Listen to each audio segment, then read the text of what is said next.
But we start off at 5 with new video showing this weekend's crash that plunged a woman in her car into Elliott Bay. Police say a man speeding down Alki Avenue in West Seattle is to blame. Thank you for joining us for the news at 5. I'm Hannah Kim. And I'm Nia Wong. The victim suffered life-threatening injuries. Fox 13's AJ Janavelt reports the outcome likely could have been a lot worse had neighbors not jumped to her rescue. That crash happening on this road right here, sending that woman in her car across the road into this area. You see debris from a car and then over this embankment 15 feet down into the water. Got a chance to speak to people who live around this area. They tell me this crash should have never happened.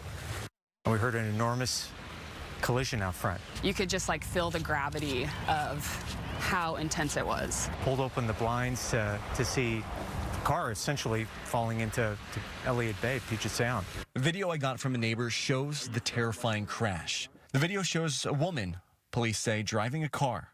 She slows down and starts to turn into a driveway on Alki Avenue Southwest, a 25-mile-per-hour road. The video shows the man police say was speeding down the road, smashing into her car.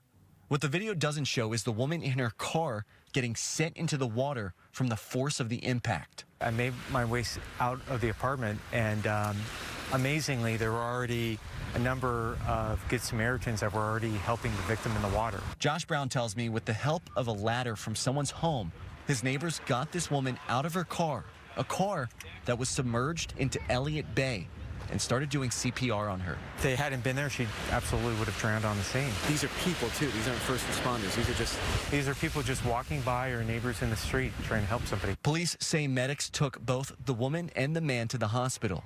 The woman has life-threatening injuries, and the man is expected to live. Neighbors tell me the Alki community in West Seattle is close. The issue is people who use the strip for their own playground. The straightaway here on Alki is where the drag racing happens.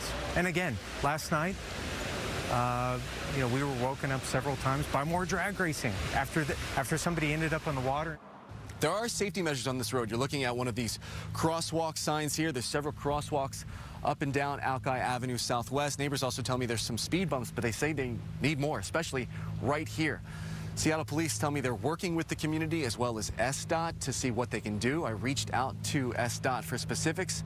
I have not heard back. One other thing to note, I did hear from Harborview Medical Center. They tell me this woman involved in this crash is in critical condition. The minute we get more information, we'll keep you up to date. Reporting here in Seattle, I'm AJ Janavelt for Fox 13 News.